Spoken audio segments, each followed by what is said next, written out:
When I told Jason I was leaving him, he actually threw his head back and laughed. "Where are you going to go, Cassandra?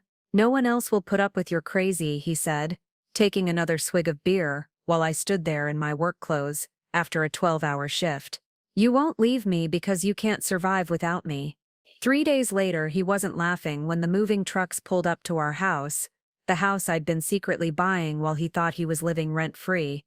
It was Thursday evening, 8:47 p.m., and I was standing in our cramped kitchen still wearing my hospital scrubs. Before we jump back in, tell us where you're tuning in from, and if this story touches you, make sure you're subscribed, because tomorrow I've saved something extra special for you.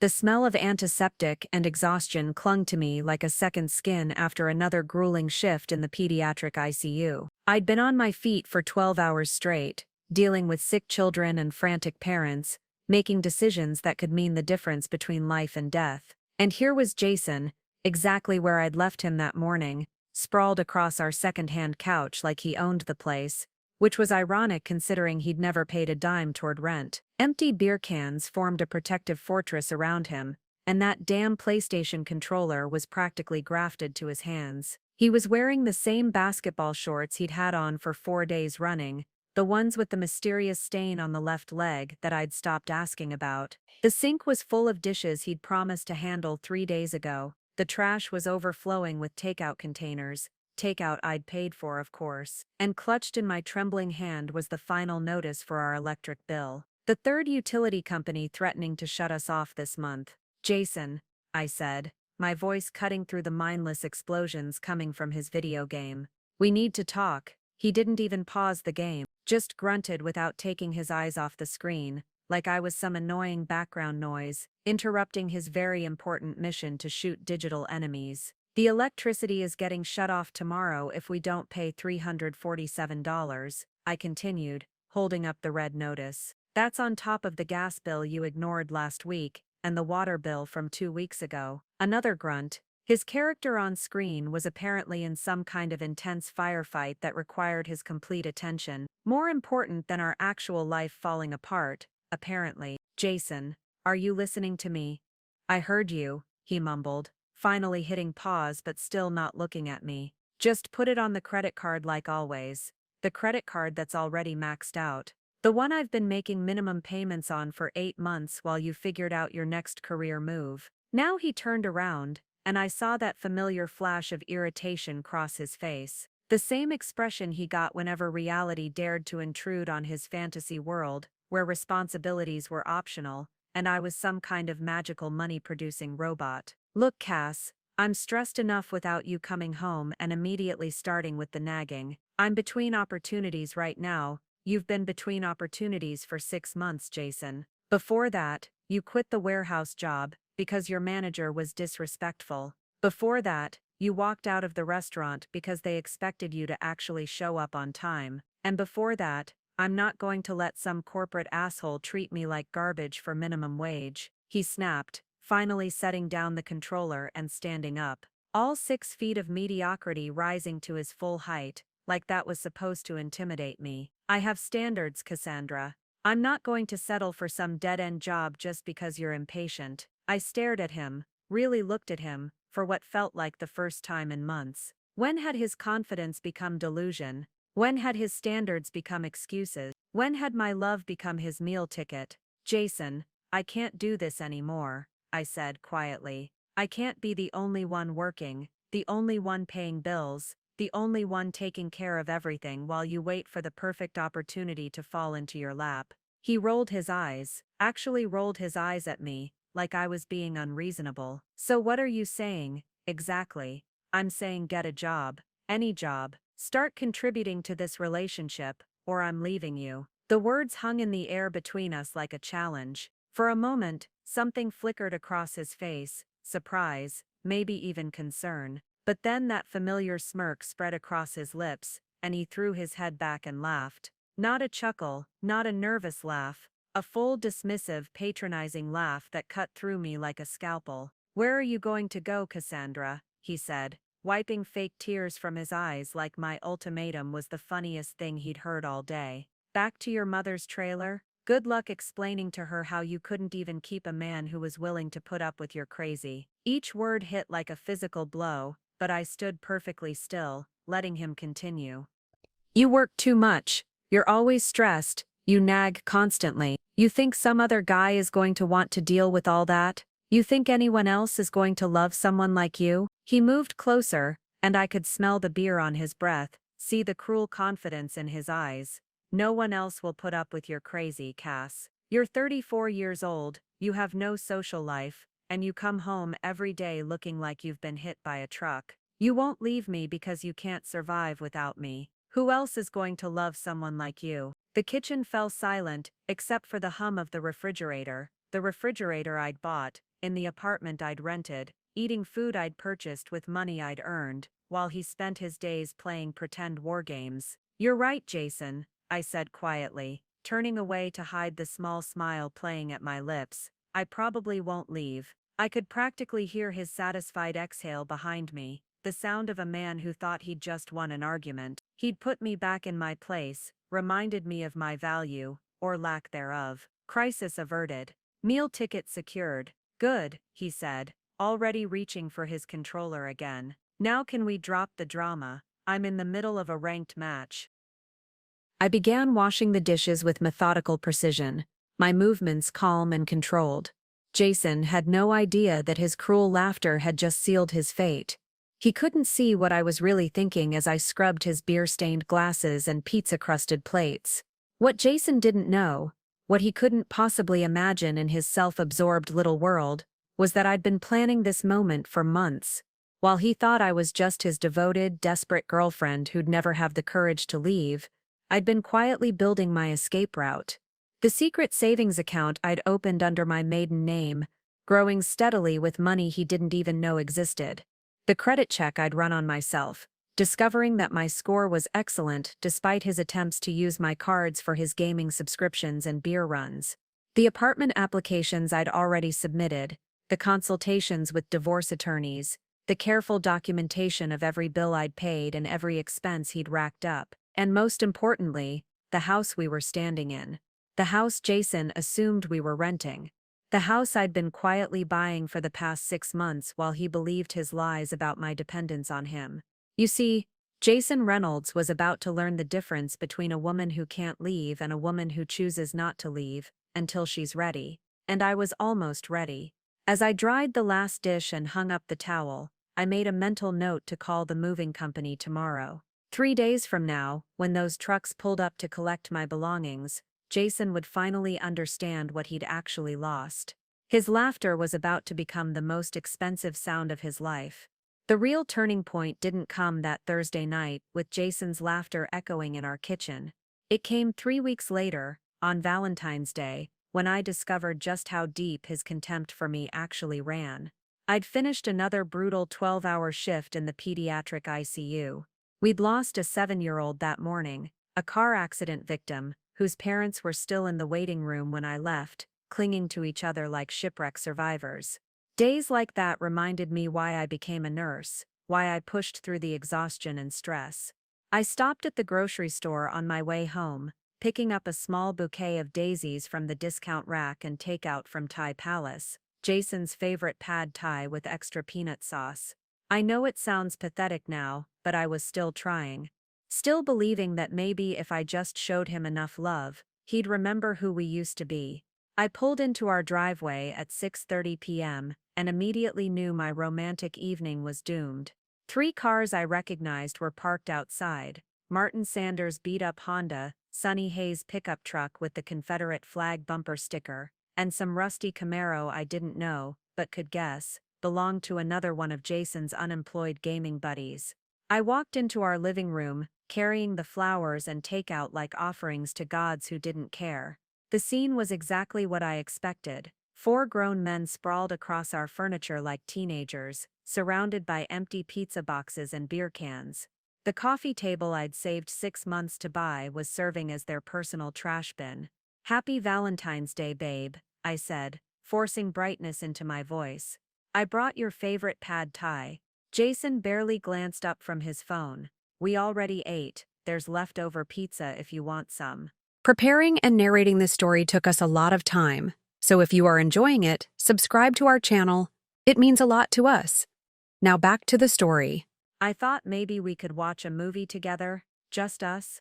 That's when Martin Sanders decided to offer his wisdom about relationships.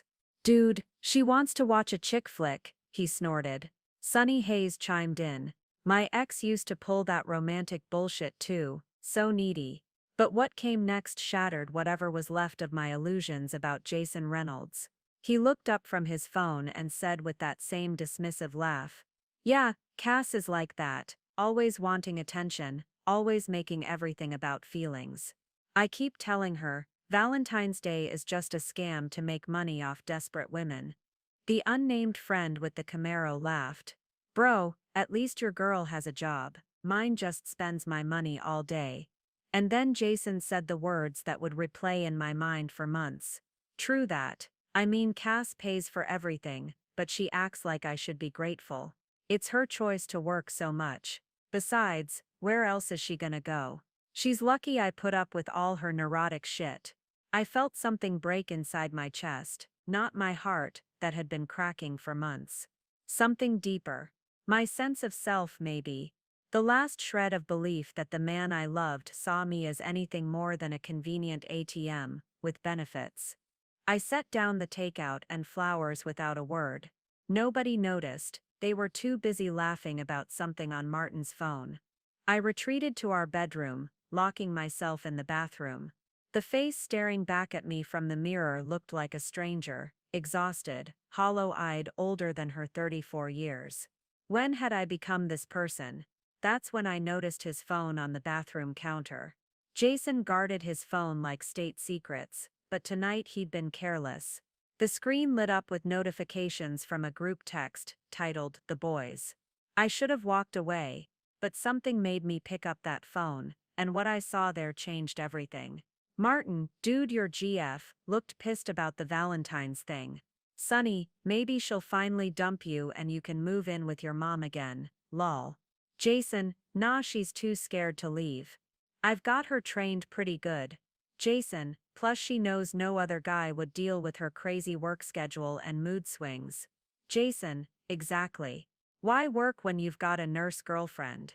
It's like having a sugar mama who actually believes she's getting something out of it. My hands started shaking as I continued reading.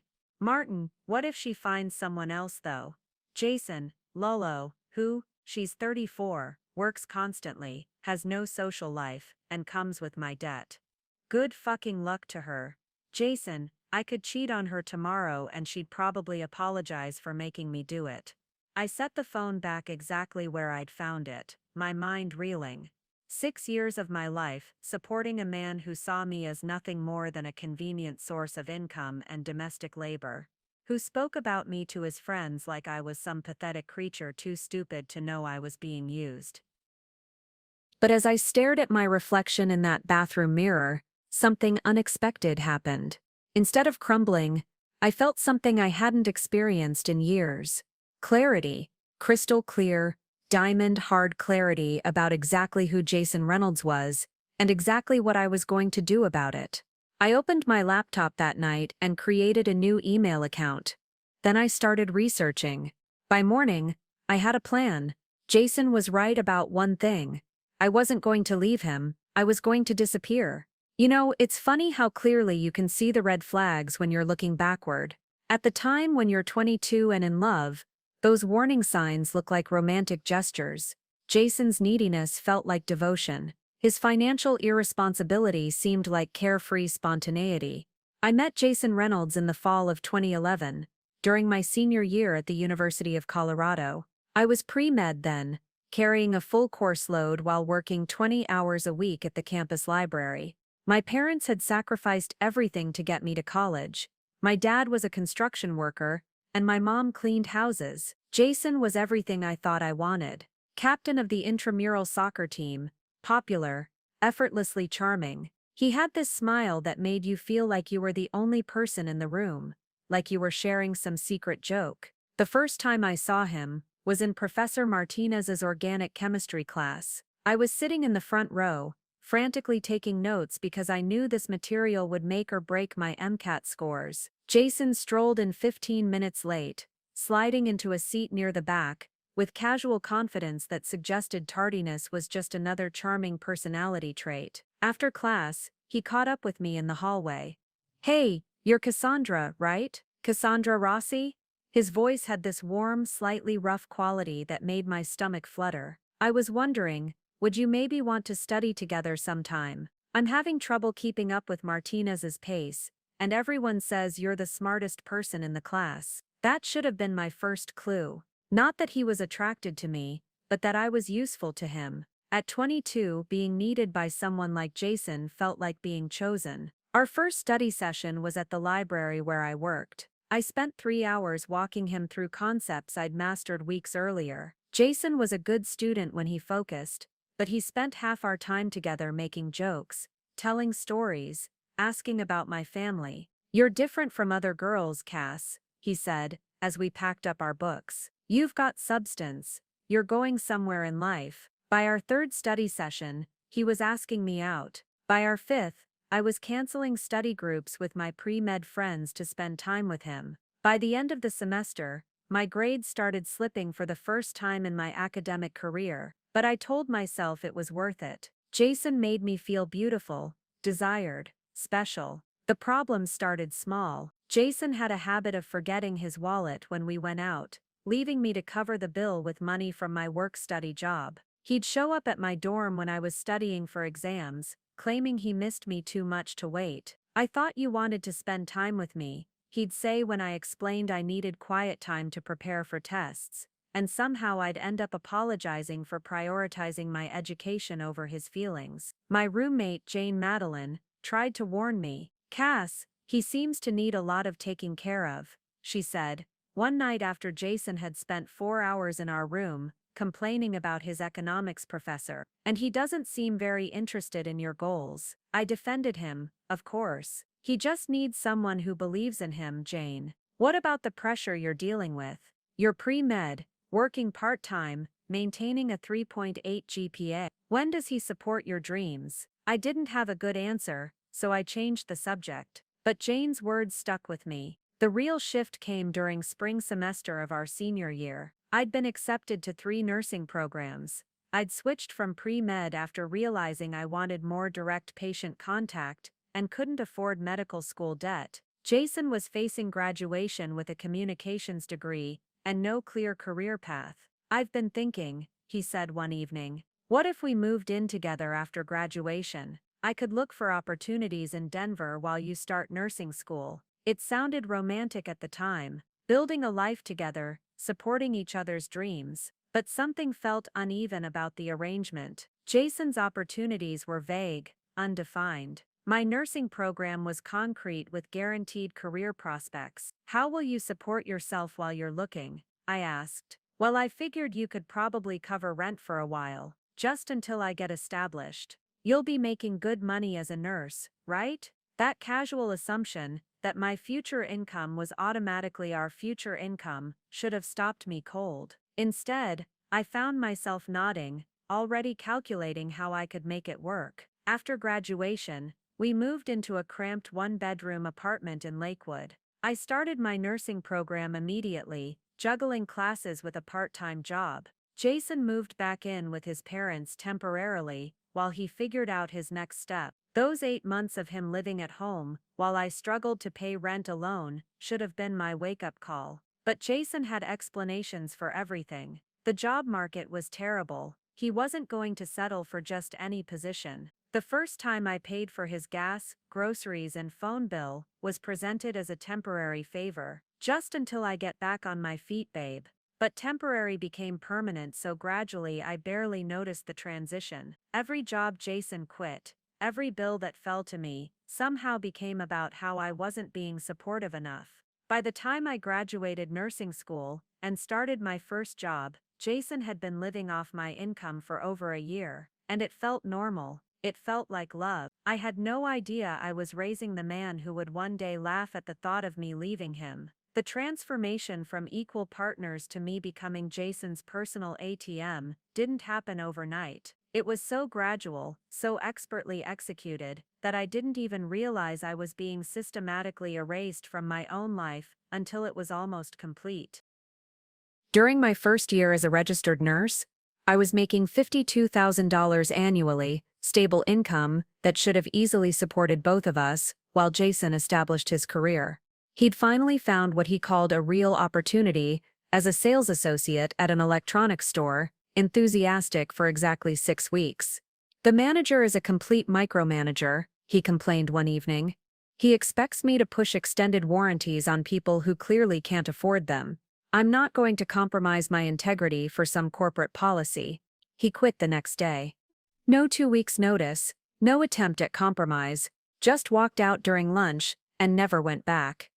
Don't worry, he assured me. I've got some leads already.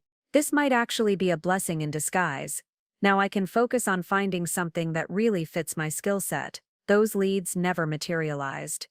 But Jason always had explanations. The economy was tough. Companies weren't hiring people with his level of education for entry-level positions. He was being selective because he didn't want to get stuck in another dead-end situation. Meanwhile, our expenses somehow kept increasing. Jason needed a gym membership to maintain his physical health for job interviews. He needed new clothes because presentation matters in sales. He needed a better phone for networking calls. Every expense was framed as an investment in our future.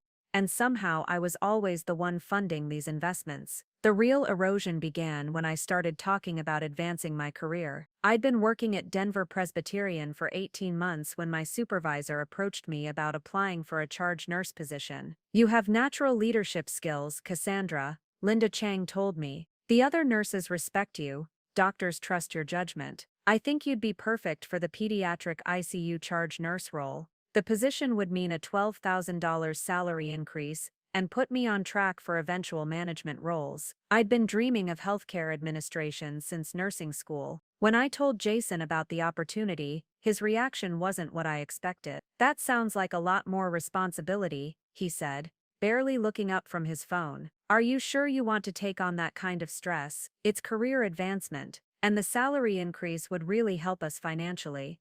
"Money isn't everything, Cass. What's the point of making more if you're too burned out to enjoy life?" I paused, confused by his lack of enthusiasm. "I thought you'd be excited. This is exactly what I've been working toward. I just worry about you. You put so much pressure on yourself already. Adding management responsibility, that seems like a recipe for a breakdown." His concern felt genuine, and I was touched that he was looking out for my well-being. But something nagged at me. When I'd supported his decision to quit 3 different jobs in pursuit of better opportunities, he'd called it refusing to settle. When I wanted to advance my career, it was too much stress. I applied anyway and got the position. The day I received the promotion, I called Jason from the hospital, barely able to contain my excitement. "That's great, babe," he said, but his voice was flat. "Does this mean you'll be working even longer hours?" Not congratulation, not pride in my achievement. Just immediate concern about how my success would affect him.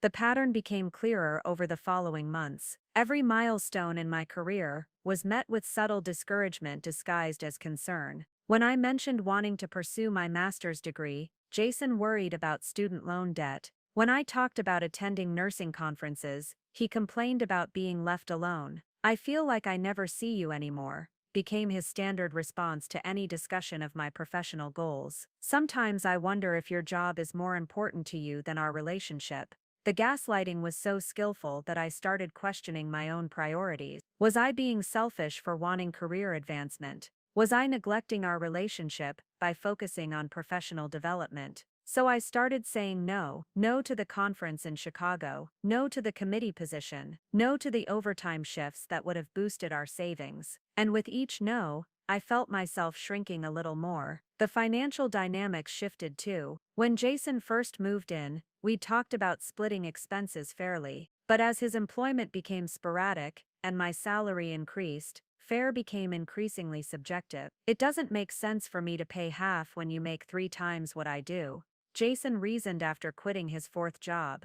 "Proportional contribution is more equitable." Proportional contribution meant I paid everything while Jason's sporadic income covered his personal spending. gaming subscriptions, beer, marijuana, dinners with friends. By my third year as a nurse, I was supporting him almost entirely, and somehow he'd convinced me it was collaborative rather than exploitation. The final piece of my identity that Jason systematically dismantled was my social life. It started with subtle comments about my friendships. "Jane seems really judgmental," he'd say after my former roommate visited. "My friends from nursing school are all so competitive. Your family treats me like I'm some kind of deadbeat." Gradually, I found myself declining invitations to avoid Jason's inevitable analysis. It was easier to stay home than deal with his hurt feelings. By the time I realized what had happened, I was completely isolated. No close friendships, no family relationships that hadn't been strained,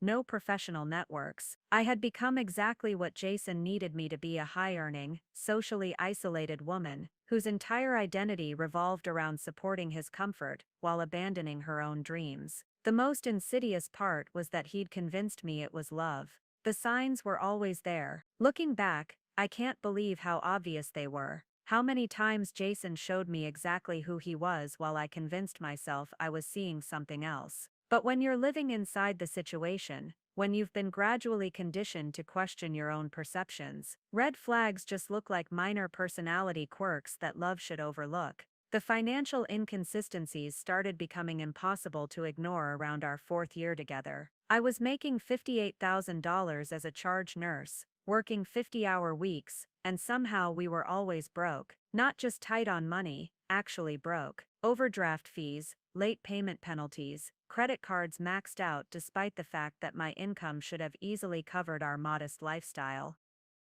I started paying closer attention to where our money was going, and what I discovered made my stomach drop. Jason's personal expenses had somehow ballooned into a second household budget that I was unknowingly funding. His Amazon account showed constant deliveries, gaming equipment, craft beer subscription boxes, workout supplements he never used, clothes he wore once and left in piles on our bedroom floor. His Venmo history revealed a steady stream of payments to his friends: $50 here for poker night, $30 there for someone's birthday dinner, $25 for his share of a weekend cabin rental I'd never been invited to. When I confronted him about the spending, Jason's defense was immediate and practiced. "Those are networking expenses, Cass. You have to invest in relationships if you want professional opportunities. My friends work in different industries. You never know where the next lead might come from. Spending $60 on craft beer is networking. It's about being part of the community. You wouldn't understand because you work in healthcare where everything is structured and formal. In the business world, relationships matter more than resumes." The business world. As if Jason had any meaningful connection to the business world beyond his LinkedIn profile that listed him as seeking opportunities in strategic development. But the money was just the surface level. The real red flags were behavioral, and they were getting harder to ignore. Jason had developed an obsessive need to know my schedule at all times. Not in a romantic, "I miss you" way, in a controlling, inventory-taking way. He'd text me throughout my shifts, asking when I'd be home, who I was working with, whether I was picking up overtime. If I didn't respond immediately, he'd send follow-up messages with increasingly irritated tones. "Hello? I asked you a question. Are you ignoring me?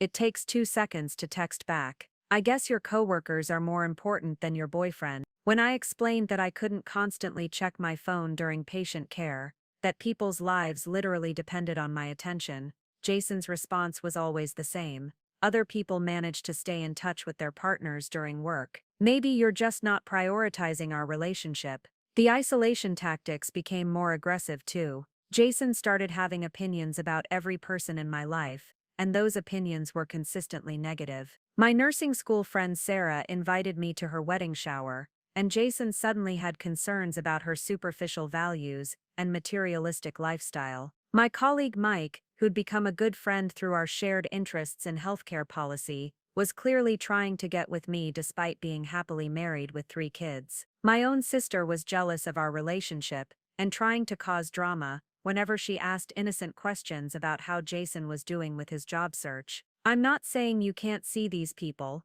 Jason would clarify, employing the classic manipulation technique of offering theoretical freedom while making the actual exercise of that freedom emotionally costly. I just think you should be aware of their motivations. I'm looking out for you because I love you. The most disturbing pattern was how Jason had started monitoring my personal habits and appearance. He'd make casual comments about my weight if I skipped a day at the gym due to exhaustion from work. He'd suggest I dress more professionally if I wore comfortable scrubs instead of the fitted ones that were harder to move in during long shifts. I just want you to feel confident, he'd say when I pointed out that comfort mattered more than appearance in my job. You've been looking tired lately, maybe some makeup would help you feel more put together. I was looking tired because I was tired. I was working 50-hour weeks, managing our entire household, and somehow still finding energy to boost Jason's ego when he was feeling insecure about his lack of employment. But instead of addressing the root cause of my exhaustion,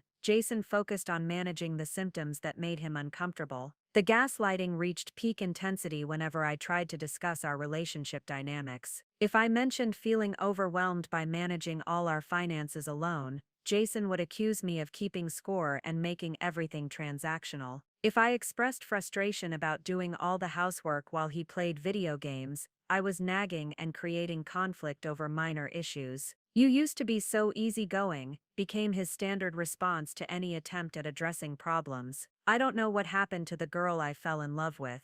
You've become so stressed and negative about everything." What had happened to that girl was 6 years of having her boundaries systematically violated and her reality constantly questioned. But Jason had convinced me that my increasing resistance to his manipulation was evidence of my personal failings rather than healthy self-preservation. The final red flag that I couldn't ignore was Jason's relationship with work itself. It wasn't just that he couldn't keep jobs, it was his fundamental attitude toward the concept of employment. In Jason's worldview, having to work for someone else was beneath him. Following schedules was restrictive. Meeting expectations was oppressive. "I'm not built for the corporate grind," he'd explain after quitting yet another position. "I'm an entrepreneur at heart, I just need to find the right opportunity to start my own thing." But Jason never took any concrete steps toward starting his own business. No business plans, no market research, no networking with actual entrepreneurs. His entrepreneurial spirit consisted entirely of rejecting conventional employment while contributing nothing productive to our shared life. Meanwhile, I was watching my nursing colleagues advance their careers, pursue specializations, take on leadership roles.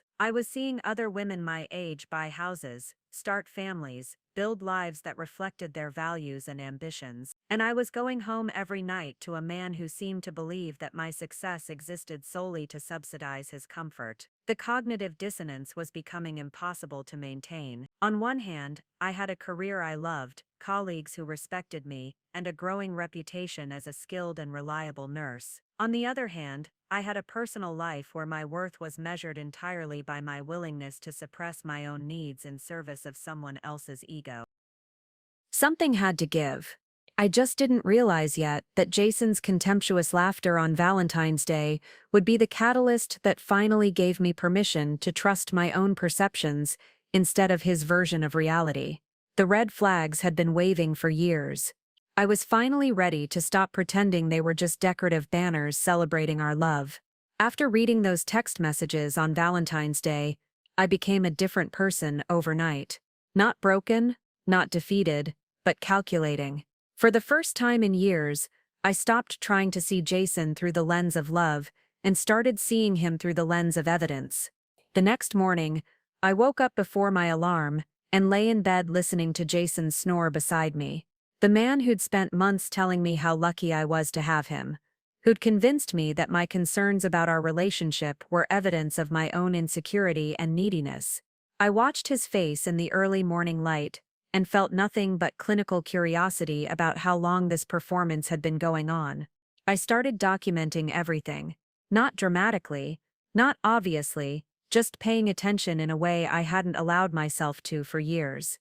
I created a private note in my phone titled Household Management and began logging our daily interactions like a researcher, studying an interesting but destructive social phenomenon. Tuesday, February 15th, Jason slept until 1:30 p.m.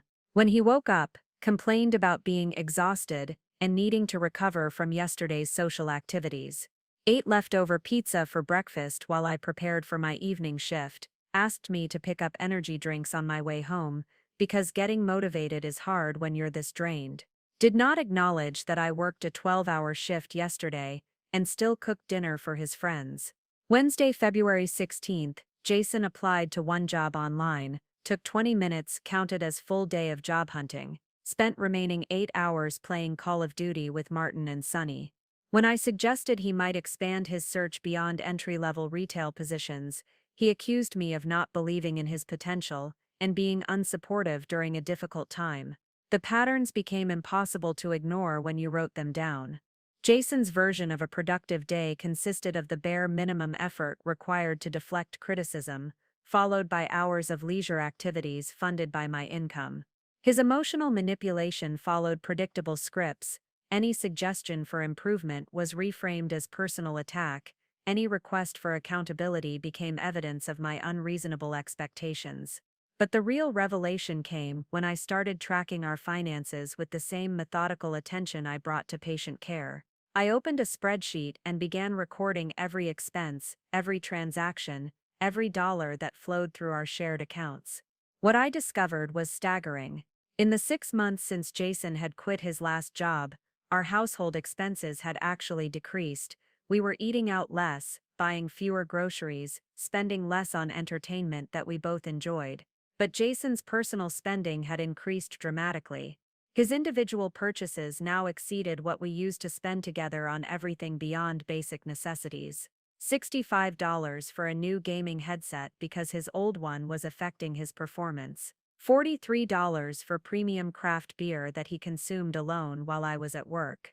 $87 for workout clothes, despite the fact that his gym membership, which I paid for, hadn't been used in 3 months. The numbers painted a picture of someone who had no intention of reducing his lifestyle to match his contribution. I started taking pictures of receipts, screenshots of bank statements, photos of delivery boxes piling up in our living room, not because I was planning anything specific yet, but because I needed external validation that my perceptions were accurate. Jason had spent so many years convincing me that my memory was unreliable, my interpretations unfair, my expectations unreasonable. I needed proof that I could trust my own observations. The most damning evidence came from Jason's own digital carelessness. He'd grown so comfortable with his manipulation, so confident in my submission, that he'd stopped being careful about hiding his true thoughts and activities. His browser history, which he'd never bothered to clear, revealed hours spent on Reddit forums complaining about entitled women and gold diggers, despite the fact that he was literally being supported by a woman's gold. His search history included phrases like how to get girlfriend to stop nagging about job, and why do women always want to change you. Most telling were his social media interactions. Jason had been commenting on his friends' posts with casual misogyny that would have horrified me if I'd seen it earlier.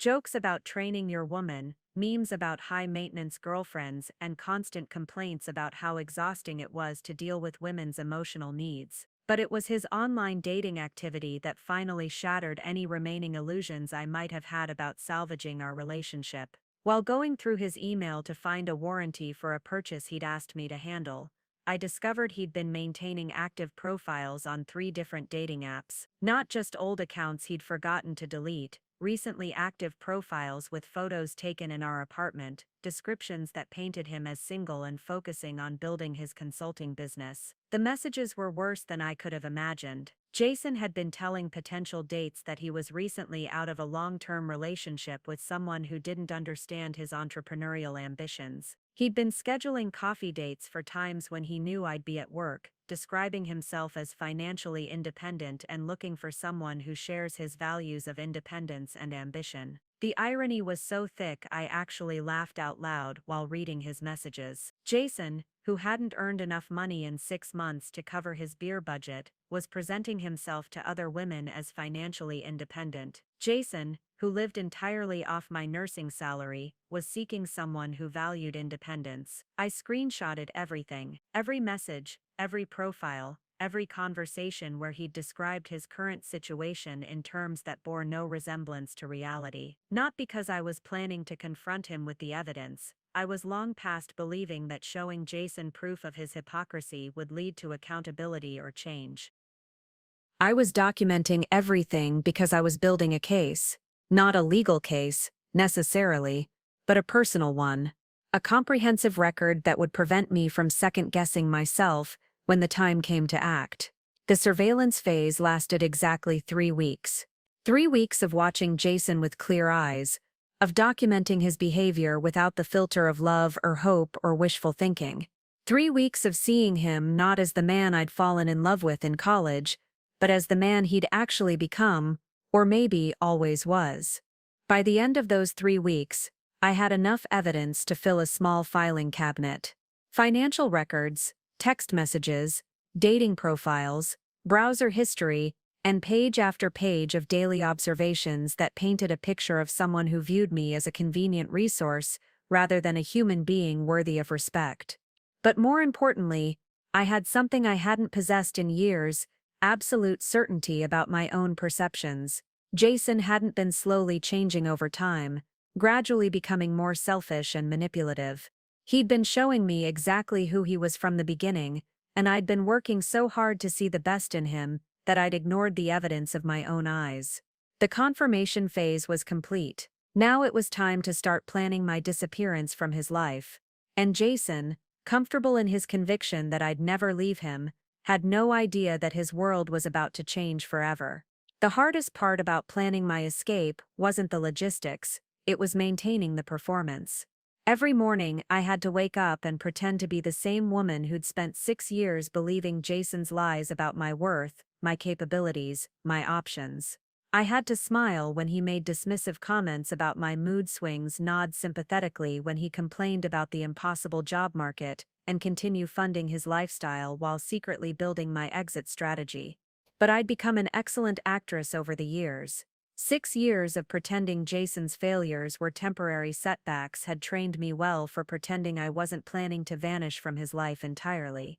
The first step was financial independence, which turned out to be easier than I'd expected. Jason had been so confident in my dependence that he'd never bothered to monitor my money management closely.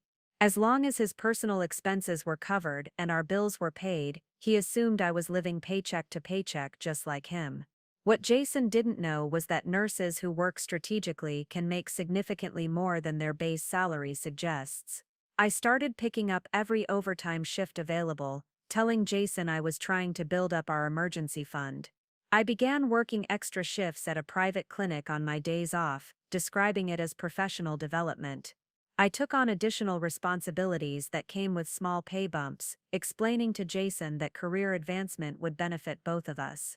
Every additional dollar went into a savings account Jason didn't know existed. I'd opened it at a credit union across town, using my maiden name and my work address for all correspondence.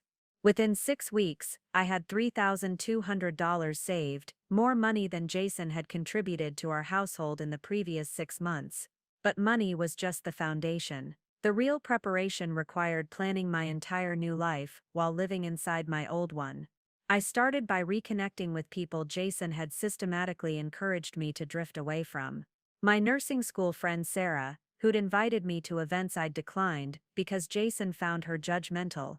My colleague Mike, who'd suggested professional networking opportunities I'd skipped because Jason worried I was prioritizing work over our relationship.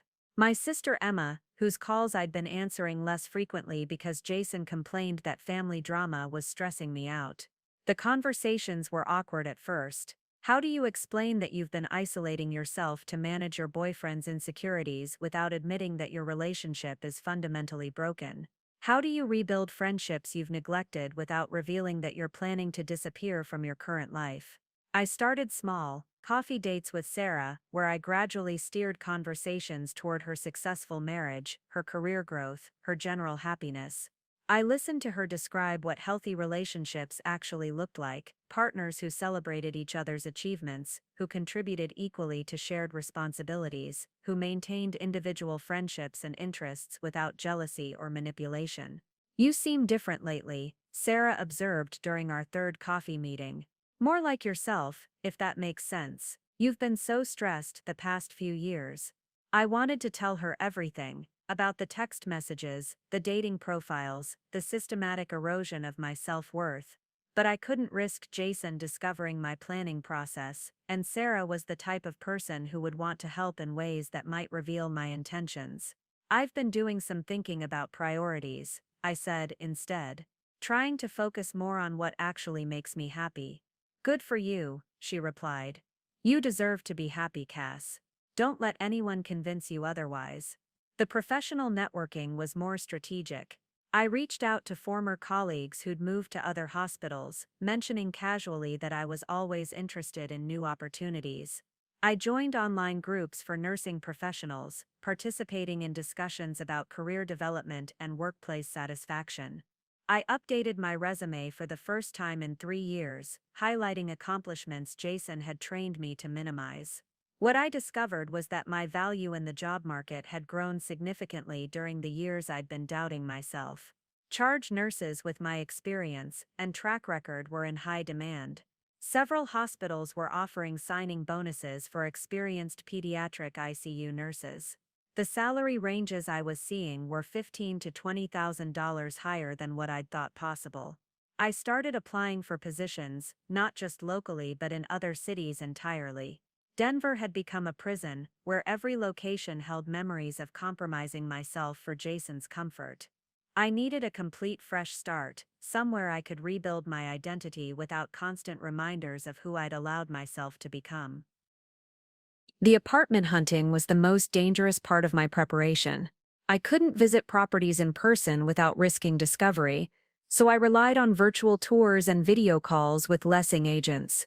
I researched neighborhoods with good public transportation, close to hospitals where I might want to work, far enough from our current location that Jason would never stumble across me accidentally. Finding the perfect place felt like destiny. A one-bedroom apartment in Boulder, 30 miles from our current location, but might as well have been on another planet. It was in a complex that catered to healthcare professionals, with flexible lease terms and move-in dates. The rent was actually lower than what we were paying for our current place, which meant I could afford to live comfortably on my salary alone, a concept that felt revolutionary after years of financial stress. I submitted an application using my work address and cell phone number, providing references from colleagues who knew me professionally rather than personally. When the leasing agent called to confirm my approval, I was sitting in my car during my lunch break, 20 miles from home where Jason couldn't accidentally overhear. "Congratulations, Miss Rossi," she said. "Your application has been approved. When would you like to schedule your move-in?" Miss Rossi. I hadn't been called by my maiden name in 6 years, and hearing it felt like remembering a song I'd loved but forgotten. Cassandra Rossi was someone who made her own decisions, who trusted her own judgment, who didn't need anyone's permission to live her life according to her own values. "I'll need about 2 weeks to coordinate everything," I told her. "Is March 15th available?"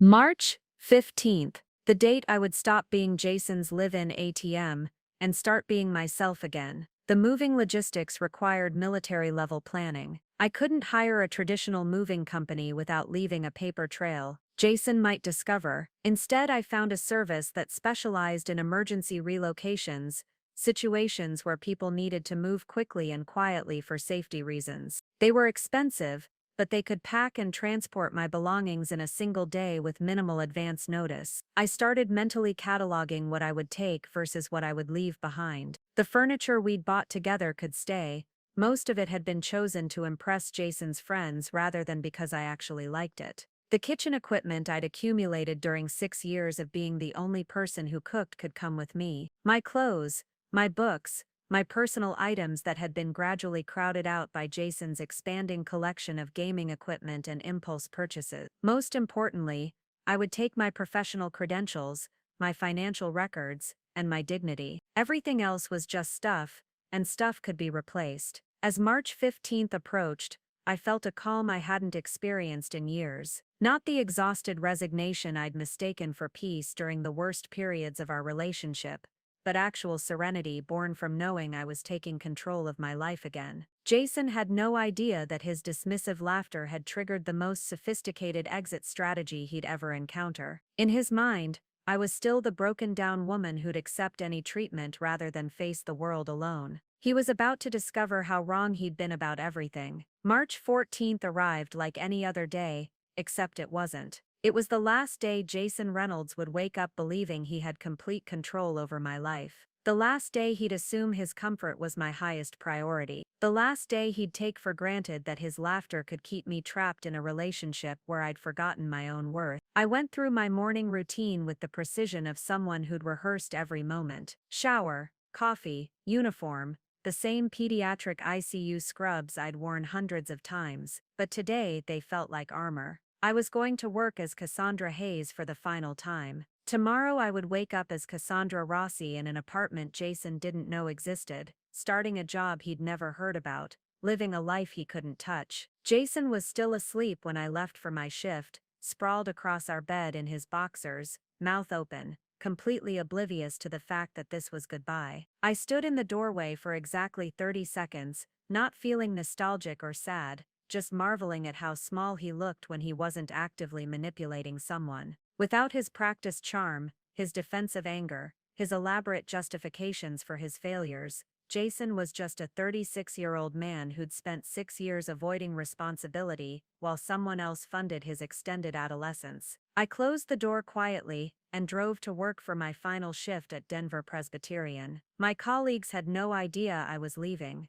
I'd given my official notice to Linda Chang, my supervisor, with a story about family obligations requiring me to relocate. No drama, no detailed explanations, just the minimum information required for a professional transition. But I couldn't leave without saying proper goodbyes to the people who'd become my real family over the past 6 years. These were the relationships Jason had tried to minimize, the connections he'd dismissed as work friends, who couldn't possibly understand what we had together. "I'm going to miss working with you," I told Maria Santos during our lunch break. Maria was the nurse who'd trained me when I first started, who'd covered my shifts when I was sick, who'd celebrated every promotion and achievement Jason had barely acknowledged. "This opportunity in Boulder sounds amazing," she replied, because that's how I'd framed my departure, as career advancement rather than escape. "You deserve all the success in the world, Cassandra. You're one of the best nurses I've ever worked with."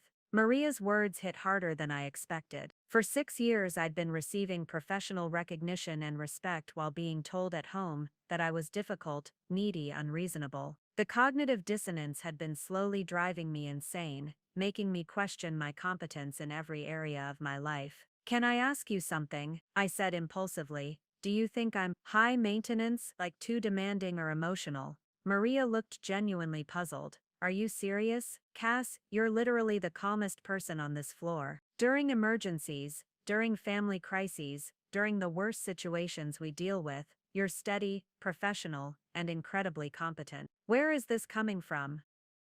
I felt tears threatening for the first time in weeks. Not tears of sadness, but tears of relief. Jason's version of me, the neurotic, oversensitive woman who was lucky anyone tolerated her, was a complete fiction designed to keep me grateful for scraps of affection. "Just something someone said," I replied. "Thank you for being such a good friend all these years." The rest of my shift flew by in a blur of patient care and final preparations. I cleaned out my locker, said casual goodbyes to colleagues without making it seem dramatic, and finished my documentation with the same thoroughness I'd brought to every day of my career. At 7:30 p.m., I drove home to begin the final act of my performance. Jason was exactly where I expected him to be, on the couch, controller in hand, empty beer cans creating their familiar fortress around his command center. The TV was blasting some action movie while he simultaneously played online games and scrolled through his phone. The picture of productivity and ambition. "Hey babe," he said without looking up. "How was work?" "Long day," I replied, which was true in ways he couldn't imagine. "We need to talk about something." That got his attention. Jason paused his game and turned around, immediately shifting into defensive mode. 6 years of experience had taught him that "we need to talk" usually meant I was going to bring up something uncomfortable like bills, responsibilities, or his complete lack of contribution to our relationship. "What's wrong now?" he asked, and I could hear the irritation already creeping into his voice. I sat down across from him, maintaining the same calm demeanor I used with agitated patients and their families. I've been thinking about our conversation a few weeks ago, about my leaving. Jason's expression shifted from defensive to patronizing. Cass, we've been through this. You were upset about work stress, you said some things you didn't mean. It's fine. We don't need to keep rehashing it. Actually, we do need to talk about it, I continued. Because I realize you were right about some things. Now I had his full attention. Jason loved being right, especially when it meant I was admitting to being wrong about something important. Right about what? He asked, leaning forward slightly. You were right that I won't leave you, I said, watching his shoulders relax, as he settled back into his comfortable assumptions. At least not the way you think I would. Exactly, Jason said, his voice taking on that familiar lecturing tone. Look, I know I was harsh that night, but sometimes you need to hear reality. We work as a couple because we balance each other out. You're practical and responsible, I'm more flexible and creative. You handle the day-to-day stuff, I focus on the big picture. It's a good system. I nodded thoughtfully, as if I was seriously considering his analysis of our system. The system where I handled literally everything while he focused on the big picture of his own comfort. You're absolutely right, I agreed. I am practical and responsible. And you're right that someone like me needs someone like you. Jason's smile was so self-satisfied I almost felt sorry for what was coming. Almost. I'm glad you see it that way, he said. I was worried you were going to do something crazy and mess up what we have here. Oh, I would never do anything crazy, I assured him. In fact, I've been thinking about how to make our arrangement even better. Better how? I took a deep breath, savoring this moment. After 6 years of swallowing my words, of editing my thoughts to protect his ego, of making myself smaller to accommodate his massive sense of entitlement, I was finally going to tell Jason Reynolds exactly what I thought of him and his system. But first, I wanted to give him one last chance to show me who he really was. Well, I said carefully, I've been offered an amazing opportunity at work, a promotion that would mean more money, better benefits, real career advancement. But it would require some changes in our routine. Jason's eyes lit up at the mention of more money. What kind of changes? I'd need to work some different shifts, maybe travel occasionally for training. It would mean you'd have to be more independent for a while. Maybe even get a job to help cover expenses while I'm establishing myself in the new role. The change in Jason's expression was instantaneous. The interested smile vanished, replaced by that familiar look of entitled irritation. Wait, so this opportunity means I have to completely restructure my life to accommodate your career? That doesn't sound like a promotion, Cass. That sounds like you prioritizing work over our relationship again.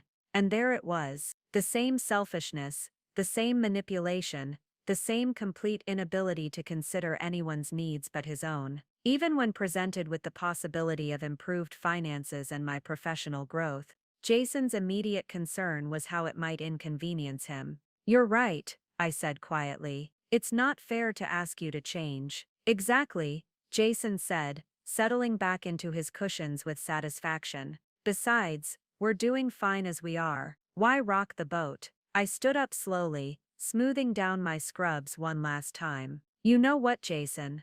You're absolutely right about everything. We shouldn't rock the boat. And with that, I walked into our bedroom to collect the single suitcase I'd packed and hidden in my closet that morning. Tomorrow, when the moving trucks arrived, Jason would discover exactly what not rocking the boat looked like when the boat's captain finally abandoned ship. I woke up at 5:30 a.m. on March 15th, 3 hours before Jason's alarm would even consider going off. The silence in our apartment felt different, not peaceful, but expectant, like the calm before a storm that only I knew was coming. I lay in bed for exactly 5 minutes, listening to Jason's deep, untroubled breathing, the sound of a man who'd never once questioned whether he deserved the life someone else was funding for him. Today was moving day, but Jason didn't know that yet. I slipped out of bed with the stealth I'd perfected over years of early nursing shifts, gathering my pre-staged clothes from the dresser drawer I'd secretly reorganized yesterday. In the bathroom, I looked at myself in the mirror one last time as a resident of this apartment, as Jason's live-in ATM, as someone who'd forgotten her own worth so completely that 6 years had passed before she remembered her name used to be Cassandra Rossi. The woman looking back at me was different from the one who'd stood in this same spot 3 weeks ago after reading those text messages. Her posture was straighter, her eyes clearer, her expression calmer. She looked like someone who'd made a decision and was at peace with it. I dressed quietly in jeans and a comfortable sweater, clothes appropriate for supervising a move, not for going to work. I wouldn't be returning to Denver Presbyterian today. I'd already started my new position at Boulder Community Hospital, a transition I'd arranged with the efficiency that comes from being genuinely competent at planning and execution, despite years of being told I was disorganized and unreliable. By 6 a.m., I was sitting at our kitchen table with coffee and my phone, making final coordination calls in whispered tones. "Good morning. This is Cassandra," I said, when the moving company answered. "I wanted to confirm our 8 a.m. arrival time." "Absolutely, Miss Rossi. We have 3 team members scheduled, and we estimate about 4 hours for packing and transport to your new location. You mentioned you'd prepared most items already." "Everything's ready," I confirmed. "And you have the address for pickup. 2247, Maple Street, Unit B. We'll be there at 8 sharp." I hung up and immediately dialed my new apartment complex.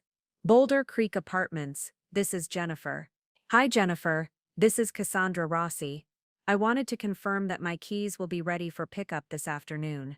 "Of course, we have everything prepared. Your lease begins today, and maintenance finished the final cleaning yesterday.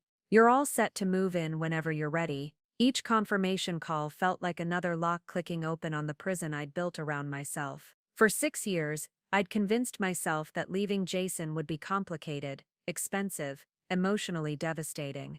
The reality was surprisingly straightforward when you approached it like the logistical challenge it actually was, rather than the romantic tragedy I'd been trained to see it as. At 7:30 a.m., I heard Jason's alarm buzz in the bedroom. The sound of his phone hitting the snooze button echoed through our thin walls, followed by his groaned 5 more minutes that would inevitably become 30 more minutes. Some things never changed. I poured a second cup of coffee and waited. Jason emerged from the bedroom at 8:15 a.m., shuffling into the kitchen in his boxers and the same t-shirt he'd slept in for 3 nights. His hair was sticking up at odd angles, and he squinted at me with the confused irritation of someone whose routine had been disrupted.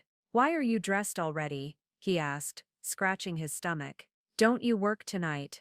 "I called in sick," I said calmly. "I thought we should spend some time together today, talk about things." Jason's expression shifted to suspicious concern. In his experience, me wanting to talk about things usually meant I was going to bring up uncomfortable topics like his unemployment, our finances, or his complete lack of contribution to our household. But I delivered the news in such a pleasant, reasonable tone that he seemed unsure how to interpret it. "Talk about what things?" he asked, cautiously. "Our relationship, our future." As I watched Jason's internal calculation play out across his face, on one hand, relationship conversations were tedious and potentially led to expectations he had no intention of meeting. On the other hand, I seemed to be in an unusually agreeable mood, and he'd learned to capitalize on those rare moments when I wasn't nagging him about responsibilities. "Okay," he said slowly.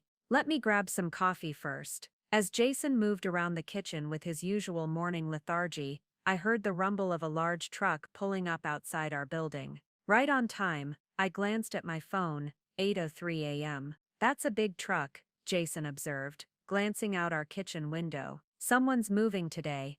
"Looks like it," I agreed. Jason settled across from me at our small dining table with his coffee, still wearing his confused expression. "So what did you want to talk about?" I took a sip of my coffee, savoring what would be the last conversation we'd ever have in this apartment. "I've been thinking about what you said a few weeks ago, about me leaving you." His body language immediately relaxed. We were back on familiar territory, me acknowledging that his perspective had been correct, him graciously accepting my admission of being wrong, and he prompted, "You were absolutely right. I won't leave you." Jason's smile was pure satisfaction. "I knew you'd come around. You just needed time to think it through logically instead of emotionally. Exactly, I said. I realize that everything you've been telling me is true. I am difficult to live with. I do work too much. I am demanding and unreasonable about wanting equal partnership in a relationship. Jason nodded along, apparently seeing nothing wrong with agreeing that his girlfriend of 6 years was fundamentally flawed. And you're right that no one else would want to deal with someone like me, I continued. Someone who expects her partner to contribute financially, who wants adult conversations about shared responsibilities, who thinks love should involve mutual respect and support. See, I've been trying to help you understand this for years, Jason said, his tone taking on that familiar lecturing quality. You set these impossible standards and then get upset when real relationships don't match some fantasy in your head. The sound of truck doors slamming outside was clearly audible, followed by voices and the scrape of equipment being unloaded. Jason glanced toward the window again, but didn't seem particularly concerned. So I've made a decision, I said. Good, Jason replied. What kind of decision? I've decided you're absolutely right about everything. I shouldn't leave you. Jason's grin was triumphant. I'm glad you finally see. Instead, I interrupted quietly. I'm going to disappear. The confusion on Jason's face was immediate and complete. What does that mean? It means I'm not leaving you, Jason. I'm simply ceasing to exist in your life. There's a difference. Before he could respond, there was a firm knock on our front door. Jason looked toward the sound, then back at me, his expression shifting from confusion to the first stirrings of alarm. Cassandra, he said slowly, what's going on? I stood up from the table, smoothing down my sweater with hands that weren't shaking at all. Those are the movers, Jason. They're here to collect my belongings. Your belongings. Everything that's actually mine. Everything I bought with money I earned. Everything that belongs to Cassandra Rossi rather than Jason Reynolds' live-in financial support system. The knocking came again, more insistent this time. You can't be serious, Jason said. But his voice had lost its confident edge. This is some kind of joke, right? You're trying to make a point? I walked to the front door and opened it to reveal 3 professional movers with dollies and equipment, exactly as scheduled. Good morning, Miss Rossi, the lead mover said. We're ready to get started whenever you are. Perfect timing, I replied. Everything that's leaving is marked with blue tape. Everything unmarked stays with the apartment. Jason appeared behind me in the hallway, still in his boxers, his hair still sticking up, his expression shifting rapidly from confusion to panic to anger. Excuse me, he said to the movers. There's been some kind of mistake. This is my apartment. The lead mover looked at me questioningly. I pulled out my phone and showed him the lease agreement I'd photographed weeks earlier. The lease that had always been in my name only, paid with my money, secured with my credit. Actually, I said calmly, this has always been my apartment. Jason, you've just been living in it. The look on Jason's face when he realized he'd been living in my apartment for 6 years was almost worth the entire ordeal. Almost. But what he didn't know yet, what would make this moment even more devastating, was the depth of research I'd conducted into his activities, while he thought I was just his oblivious, devoted ATM. Wait, Jason said, his voice rising as the movers began efficiently dismantling what he'd assumed was our shared life. You can't just kick me out. I live here too. I have rights. I pulled out my phone and opened the folder I'd labeled documentation. 6 weeks of meticulous evidence gathering, organized with the same precision I brought to patient charts at the hospital. Actually, Jason, you don't have any rights here, I said calmly. You've never been on the lease. You've never paid rent. You have no legal claim to this apartment whatsoever. But we've been together for 6 years. 6 years during which you've contributed approximately $8,400 to our household expenses, I interrupted, reading from my spreadsheet. That's an average of $116 per month, which doesn't even cover your beer budget, let alone rent, utilities, groceries, or any of the other expenses I've been handling alone. Jason's mouth opened and closed like a fish, gasping for air. He'd grown so comfortable with his financial irresponsibility that he'd never considered someone might actually calculate the numbers. You kept track of money? He asked, as if the concept of financial accountability was foreign to him. I kept track of everything. I replied, and something in my tone made him take a step backward. The movers continued their work with professional efficiency, wrapping my books in tissue paper, carefully packing the kitchen equipment I'd accumulated over years of being the only person who cooked. Jason stood in his boxers, watching strangers dismantle the life he'd assumed would continue indefinitely, and for the first time in 6 years, he seemed to be grasping the reality of his situation. "Where are you going?" he asked, and I could hear genuine panic creeping into his voice. "Somewhere you'll never find me," I said simply. "This is insane, Cassandra. You can't just disappear without talking to me first. We can work this out. If you're unhappy with our arrangement, we can negotiate." "Negotiate?" I laughed, and Jason flinched at the sound. "Jason, there's nothing to negotiate. You've spent 6 years treating me like a convenient service provider, while telling your friends I'm lucky you tolerate my existence. What exactly would you like to negotiate?" "I never said that." I pulled up the screenshots I'd taken of his group text conversations and held the phone where he could see them. Jason's face went pale as he recognized his own words. "I've got her trained pretty good, and why work when you've got a nurse girlfriend? It's like having a sugar mama who actually believes she's getting something out of it." "Would you like me to read these out loud?" I asked. "Or should I skip to the part where you told Martin you could cheat on me, and I'd probably apologize for making you do it?" Jason grabbed for the phone, but I pulled it back smoothly. 6 years of living with someone who'd rather deflect than take responsibility had taught me to anticipate his reactions. "Those were just jokes," he said desperately. "Guys talk trash sometimes. It doesn't mean anything." "You're right," I agreed. "It doesn't mean anything. Just like our relationship doesn't mean anything. Just like your promises to contribute don't mean anything. Just like your claims of loving me don't mean anything." One of the movers appeared in the living room doorway. "Ma'am, we're ready for the bedroom furniture. The bed, dresser, and nightstands." "Just the dresser and my nightstand," I clarified. "The bed stays with the apartment." Jason's head snapped toward me. "That's our bed. We bought it together." I pulled out another document from my phone, a credit card statement from 3 years ago. "Actually, I bought it with my credit card. After you assured me you'd pay me back when your consulting opportunities started generating income." The pattern of evidence was overwhelming, and I could see Jason beginning to realize just how thoroughly I'd documented his financial parasitism. But the credit card statements and expense tracking were just the surface level of my investigation. "You want to know what I really discovered during my research, Jason?" I asked, settling into the armchair that would be leaving with the movers in about 20 minutes. "It wasn't just the money, it was the systematic way you've been lying about everything." "I haven't been lying. Your LinkedIn profile says you're a strategic development consultant who's been building client relationships for the past 2 years, I continued. "But you've been unemployed for 8 months, and before that your longest job lasted 6 weeks. Jason's face flushed red. "LinkedIn is about presenting your best professional image. Your dating profiles were particularly interesting," I said, and watched him freeze completely. 3 different apps, all active within the past 6 months. Photos taken in this apartment, descriptions of yourself as financially independent and recently out of a relationship with someone who didn't understand your entrepreneurial ambitions. The silence that followed was deafening. Even the movers seemed to pause their work, sensing the tension in the room.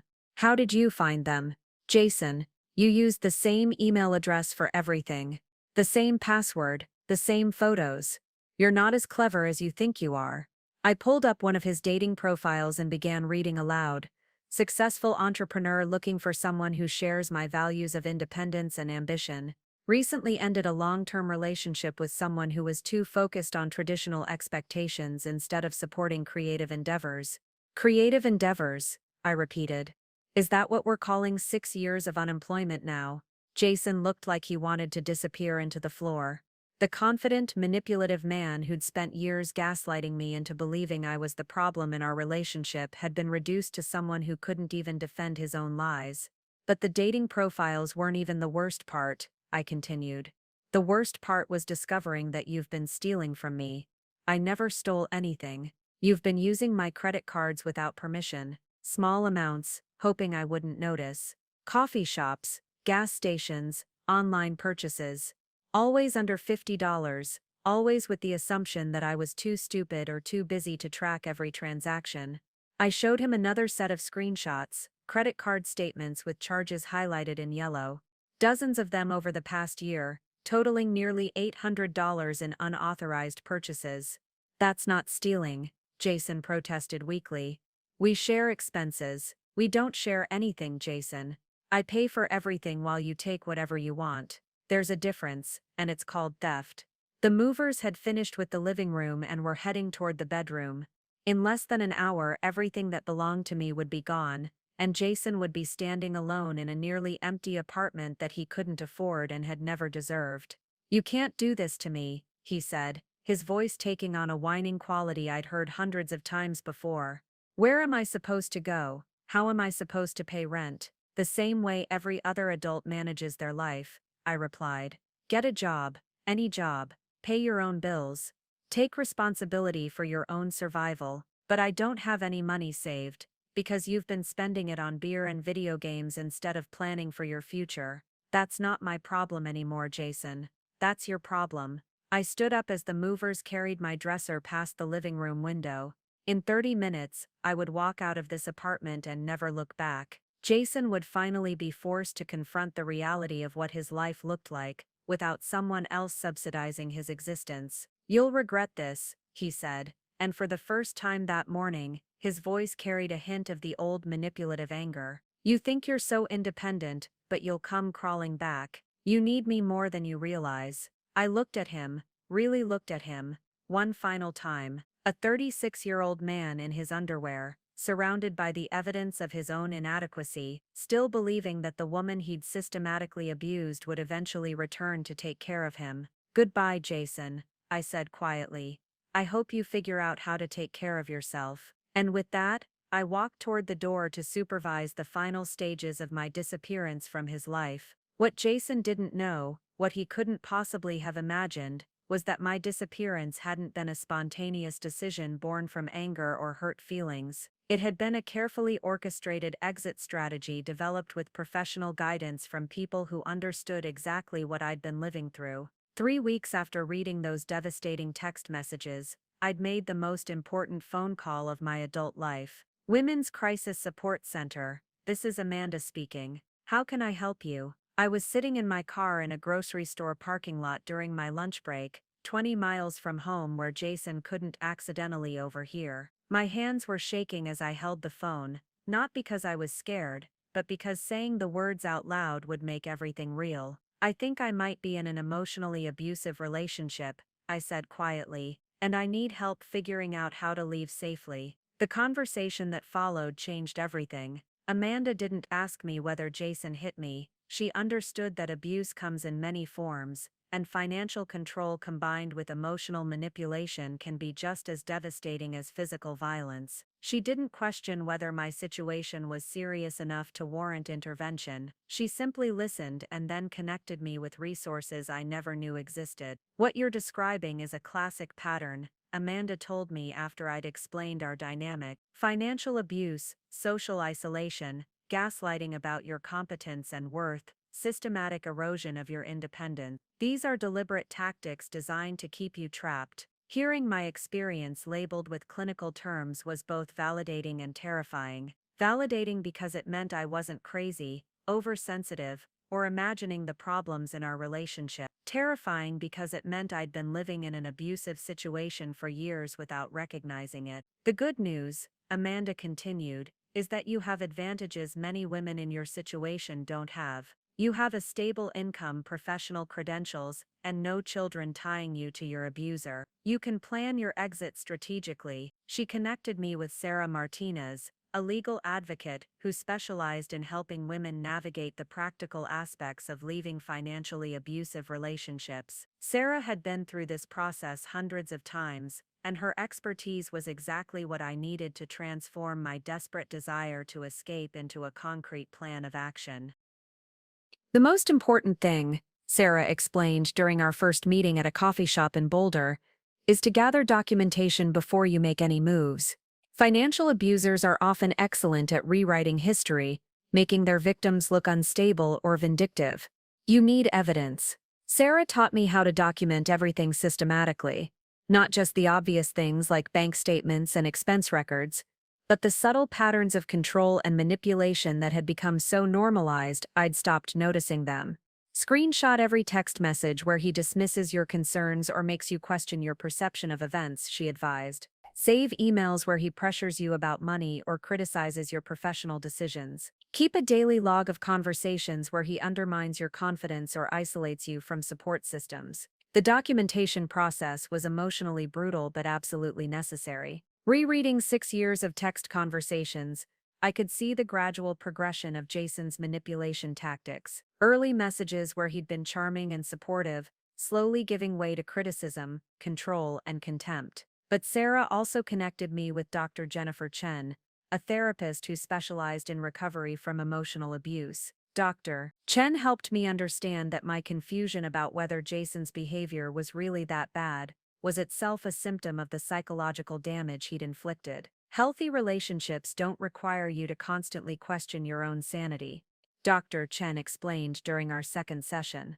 When you find yourself wondering if you're overreacting to treatment that makes you feel terrible, that's usually a sign that your reality has been systematically distorted. Working with Dr. Chen, I began to recognize patterns I'd been unconsciously adapting to for years. The way I'd learned to preemptively manage Jason's moods, editing my own needs and desires to avoid triggering his defensiveness. The way I'd internalized his criticism until I genuinely believed I was difficult, demanding, and lucky to be loved by someone so patient with my flaws. Your partner has trained you to prioritize his comfort over your own well-being, Dr. Chen observed. Recovery means learning to trust your own judgment again, to believe that your needs and feelings are valid even when someone else dismisses them. The financial guidance came from Maria Santos, a certified financial planner who worked with domestic violence survivors. Maria helped me understand that my fear of leaving Jason wasn't really about love. It was about the practical terror of starting over financially after years of having my economic independence systematically undermined. You're not financially dependent on him, Maria pointed out after reviewing my income and expenses. He's financially dependent on you. The relationship has been so psychologically destructive that you've lost sight of your own economic power. Maria helped me calculate exactly what my life would cost without Jason's expenses dragging me down. The numbers were shocking. Without funding his lifestyle, I could afford a better apartment, save money consistently, and even pursue the graduate degree I'd abandoned years earlier. Financial abuse works by convincing victims they can't survive independently, Maria explained. But you've been surviving independently for years, you've just been supporting someone else's dependence at the same time.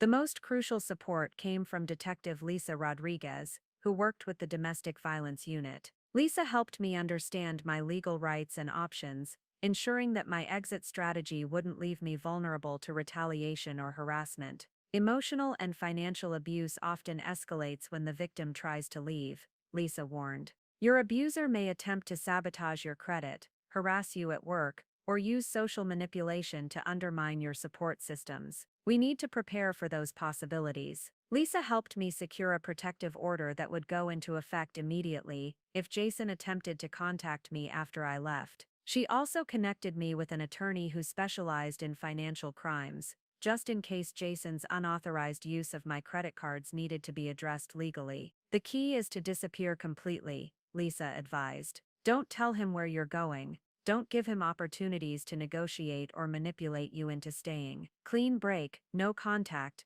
no information he can use to track you down. Working with this team of professionals, I realized that what I'd been calling a relationship was actually a carefully constructed system of exploitation. Jason hadn't gradually become selfish and manipulative. He'd been showing me exactly who he was from the beginning, and I'd been working so hard to see the best in him that I'd ignored the evidence of my own experiences. But more importantly, I learned that leaving an abusive relationship isn't about finding the courage to walk away. It's about developing the skills and resources to stay away. The network of support I'd built would continue helping me rebuild my life long after Jason became a distant memory. When I finally walked out of that apartment on March 15th, I wasn't just escaping one toxic relationship. I was stepping into a new version of myself, supported by people who understood that healing from abuse requires more than just physical distance. It requires learning to trust your own perceptions again, to believe you deserve better treatment, and to build a life that reflects your own values rather than someone else's convenience. Jason thought he was losing his meal ticket. What he'd actually lost was his control over someone who'd finally remembered she'd never needed him in the first place. The night before moving day, I sat in what would be my last bath in that apartment, surrounded by the evidence of 6 years I was about to erase. But instead of feeling sad or nostalgic, I felt something I hadn't experienced in so long I'd forgotten what it was called: anticipation for my own future. My phone buzzed with final confirmations. The moving company ready for 8 a.m. pickup, Boulder Community Hospital, confirming my start date for Monday. My new apartment complex, with keys ready for afternoon pickup. Each message was another thread in the safety net I'd woven for myself, while Jason played video games in the next room, completely oblivious to the fact that his world was about to collapse. I had spent weeks perfecting every detail of my disappearance, not because I was afraid of Jason physically, he was too lazy for violence, but because I understood that the most dangerous moment in any abusive relationship is when the victim asserts their independence. Jason's sense of entitlement was so profound that losing his source of financial support might trigger desperate attempts to maintain control. That's why I'd opened bank accounts he didn't know existed, rerouted my mail to a P.O. box, and arranged for my new job to start immediately. By the time Jason realized I wasn't coming back, I'd be financially independent, professionally established, and legally protected in a new city where he couldn't casually show up to manipulate me back into funding his lifestyle. The most satisfying part of my preparation had been the careful inventory of what belonged to whom. Jason had lived so completely off my earnings that he'd never bothered to purchase anything substantial for our shared life. The furniture, electronics, kitchen equipment, even the coffee maker he used every morning, all of it had been bought with my money, which meant all of it was coming with me. What Jason would wake up to tomorrow afternoon was an empty apartment containing only the items he'd actually contributed: his gaming chair, his clothes, his collection of empty beer cans, and the PlayStation system his mother had bought him for Christmas. The physical manifestation of his 6-year contribution to our relationship could fit in the back of a pickup truck. As I drained the bathtub and prepared for my final night sleeping next to the man who'd spent years convincing me I was unlovable, I felt a profound sense of closure. Not the romantic closure that comes from mutual understanding and amicable parting, but the practical closure that comes from solving a problem completely. I slept better that night than I had in months. Morning came with the precision of a military operation. I woke before my alarm, dressed quietly, and sat in the kitchen making final phone calls, while Jason snored through what would be his last morning of subsidized comfort. "Everything ready on your end?" Sarah Martinez asked when I called to confirm the final legal protections were in place. "All set," I replied. "The restraining order paperwork is filed, my new employer has been briefed about potential harassment, and Detective Rodriguez has my new contact information." "Remember," Sarah said, "no matter what he says today, no matter how he reacts, you don't owe him explanations or negotiations. You've already given him 6 years of opportunities to treat you with basic respect." By 7:45 a.m., I could hear the moving truck rumbling up our street. My heart rate stayed perfectly steady as I opened the door to let the team in, not because I wasn't nervous, but because I'd planned so thoroughly that nervousness felt unnecessary. "Miss Rossi," the lead mover confirmed, "we're ready to get started." "Perfect," I replied. "Let me wake up my ex-boyfriend so he can witness his eviction." As I walked toward the bedroom to begin the final act of this performance, I carried with me the knowledge that by sunset, Jason Reynolds would be nothing more than an expensive lesson I'd finally finished learning. The woman who'd spent 6 years believing she was lucky to be tolerated was about to show him exactly what he'd lost. The movers worked with the efficiency of people who'd done this before, who understood that sometimes packing up a life needed to happen quickly and completely.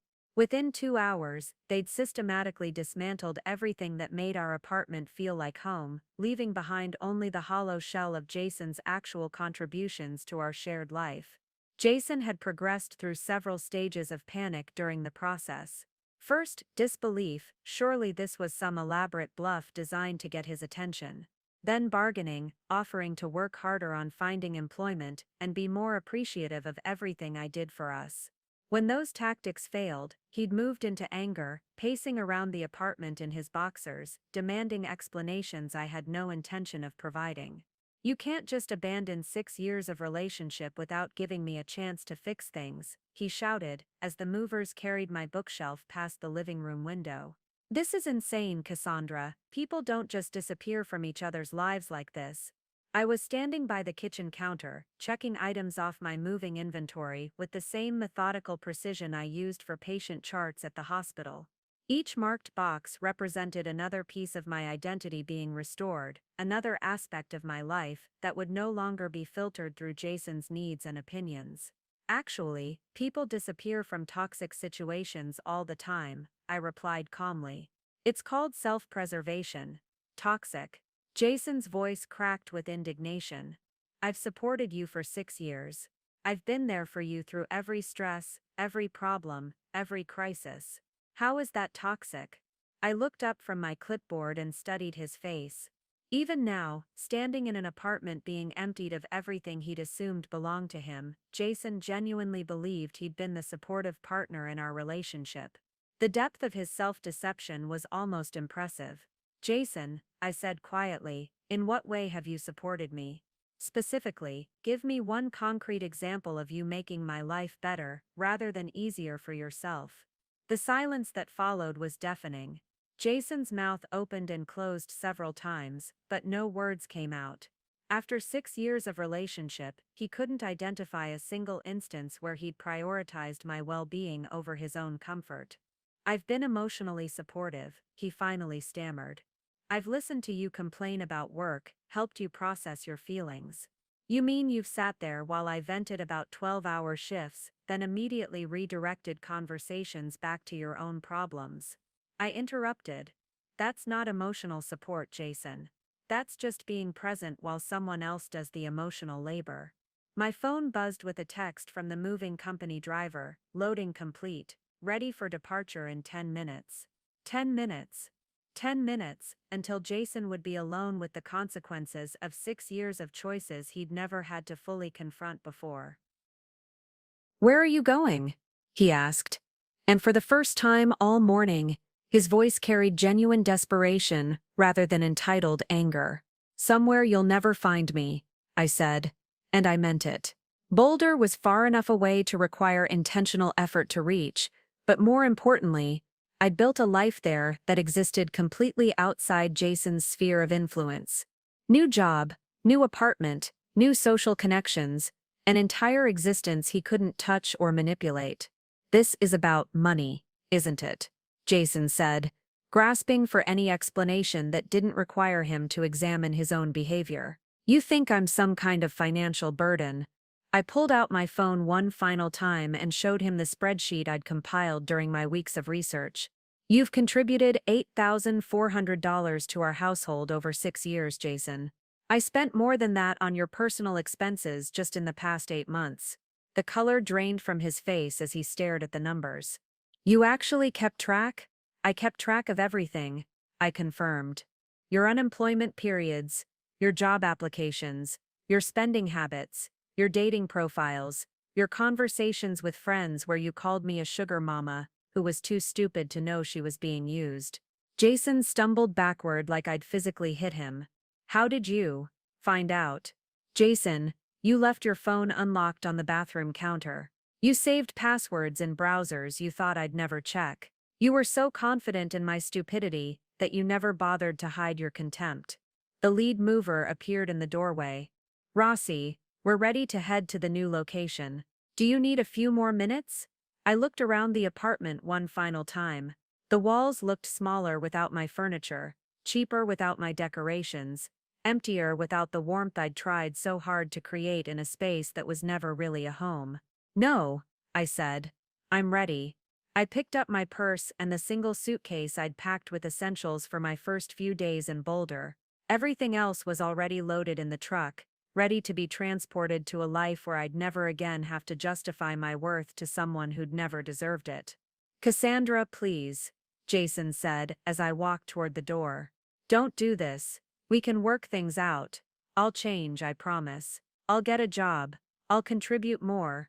I'll appreciate you the way you deserve. I paused at the threshold and turned back to look at him one last time.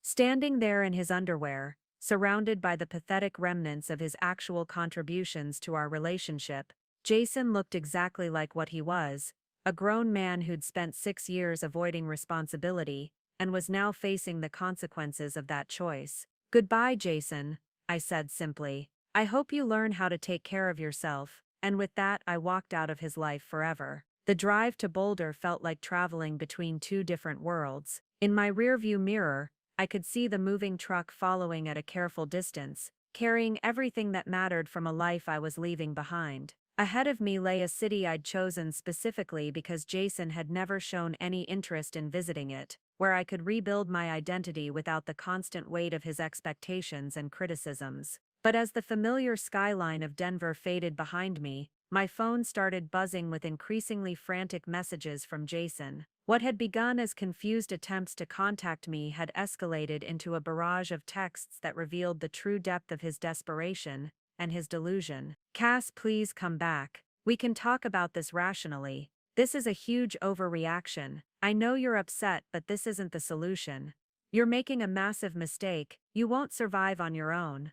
I talked to Martin and he agrees you're being crazy. Come home. That last message made me laugh out loud as I drove through the mountains. Jason was so disconnected from reality that he thought consulting Martin Sanders, a 32-year-old man who lived in his parents' basement, would somehow validate his perspective on adult relationships. But the messages kept coming, and their tone shifted from pleading to angry to something approaching panic as the hours passed, and I didn't respond. Fine. If you want to be selfish and throw away everything we built together, that's your choice. You'll regret this when you realize how good you had it with me. I hope you're happy destroying 6 years of love over money. You've changed, Cass. You used to be caring and supportive. Now you're just cold and calculating. Each message was a perfect example of the gaslighting techniques that had kept me trapped for so long. Jason couldn't accept that I was leaving because his behavior was unacceptable, so he had to reframe my departure as evidence of my personal failings. In his mind, I wasn't escaping abuse. I was abandoning love because I'd become a different, worse person. What Jason didn't know was that every text he sent was being automatically forwarded to Detective Rodriguez as part of the harassment documentation we'd established. Sarah Martinez had warned me that abusers often escalate their behavior when they lose control, and Jason's messages were following the predicted pattern perfectly. By evening, when I was settling into my new apartment 30 miles away, Jason's texts had taken on a more sinister tone. I know where you work. I can find you. You can't just disappear from someone's life like this. I have rights. You stole everything from our apartment. I'm calling the police. I'm going to tell everyone at the hospital what kind of person you really are. That final threat was the one that made me pick up the phone and call Detective Rodriguez directly. He's threatening to harass me at work, I told her, reading the messages aloud. This is exactly what we prepared for, she replied calmly. I'm activating the restraining order immediately. Jason will be served with papers tomorrow morning, and if he contacts you again or shows up at your workplace, he'll be arrested. What if he actually follows through on his threats? Then he'll discover that stalking and harassment are felonies, and his problems will become much bigger than losing his free housing and meal ticket. The next morning I started my first day at Boulder Community Hospital, with the strange sensation of beginning my career over again. New colleagues who knew nothing about my personal history, new responsibilities that reflected my actual qualifications rather than the diminished version of myself I'd become over 6 years of psychological manipulation. During my lunch break, Detective Rodriguez called with an update. Jason was served with the restraining order this morning, she reported. The officer who delivered it said he seemed genuinely shocked that you'd taken legal action. Apparently, he kept insisting this was all a misunderstanding that could be resolved with a conversation. How did he react to the legal documentation of his harassment? According to the report, he tried to claim the text messages were taken out of context and that he never intended to threaten you. Classic abuser response, minimizing his actions while portraying himself as the victim. But the most satisfying news came later that week when Sarah Martinez called with information about Jason's attempts to challenge my disappearance.